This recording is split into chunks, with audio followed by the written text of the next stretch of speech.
આવી રીતે ભગવાન શ્રી સ્વામિનારાયણે પોતાના દીકરાઓ દત્તક લઈને આચાર્ય પદ ઉપર સ્થાપના કરી હતી.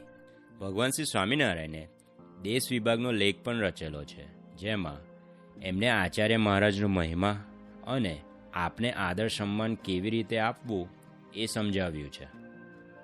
આદિ આચાર્ય શ્રી અયોધ્યા પ્રસાદજી મહારાજને અમદાવાદ દેશ સોંપ્યો અને આદિ આચાર્ય શ્રી રઘુવીરજી મહારાજને વડતાલ દેશ સોંપ્યો.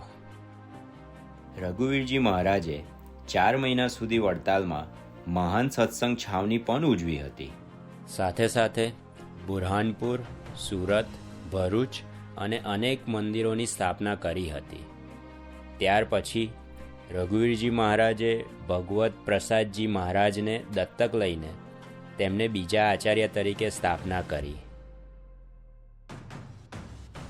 ત્યાર પછી ભગવત પ્રસાદજી મહારાજે બિહારીલાલજી મહારાજને દત્તક લઈને તેમને ત્રીજા આચાર્ય તરીકે સ્થાપના કરી.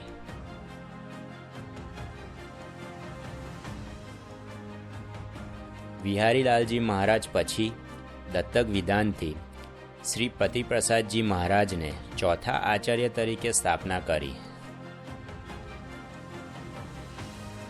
શ્રી પતિપ્રસાદજી મહારાજે તેમના ભત્રીજા આનંદ પ્રસાદજી મહારાજને દત્તક લઈ પાંચમા આચાર્ય તરીકે સ્થાપના કરી. આનંદ પ્રસાદજી મહારાજે તેમના પુત્ર નરેન્દ્ર પ્રસાદજી મહારાજને છઠ્ઠા આચાર્ય તરીકે સ્થાપના કરી.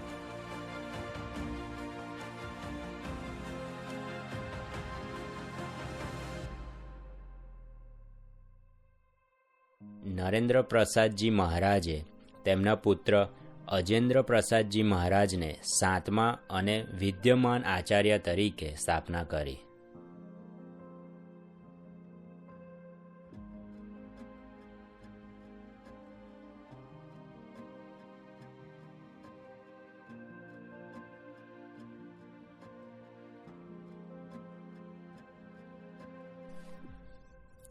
જ્યારે અજેન્દ્ર પ્રસાદજી મહારાજનો ગાદી અભિષેક થયેલો તે સભામાં નરેન્દ્ર પ્રસાદજી મહારાજે એક વિશેષ જાહેરાત કરી હતી. આપણે સૌ સાંભળીએ કે મહારાજશ્રીએ શું કહ્યું હતું.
જોયું ને ભક્તો, નરેન્દ્ર પ્રસાદજી મહારાજે એમ કહ્યું હતું કે ભવિષ્યમાં સંપ્રદાયને કોઈ મુશ્કેલ ન થાય એટલા માટે શ્રી નૃગેન્દ્ર પ્રસાદજી મહારાજને આ ગાદીના ભાવિ આચાર્ય તરીકે નિયુક્ત કર્યા હતા.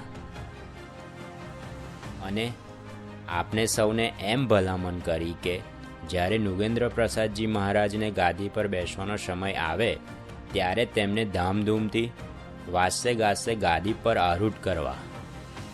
આ સ્વામિનારાયણ સંપ્રદાયની અને વડતાલવાસી શ્રી લક્ષ્મીનારાયણ દેવ ગાદી આચાર્ય પરંપરાની વિશેષતા અને ગરિમા છે.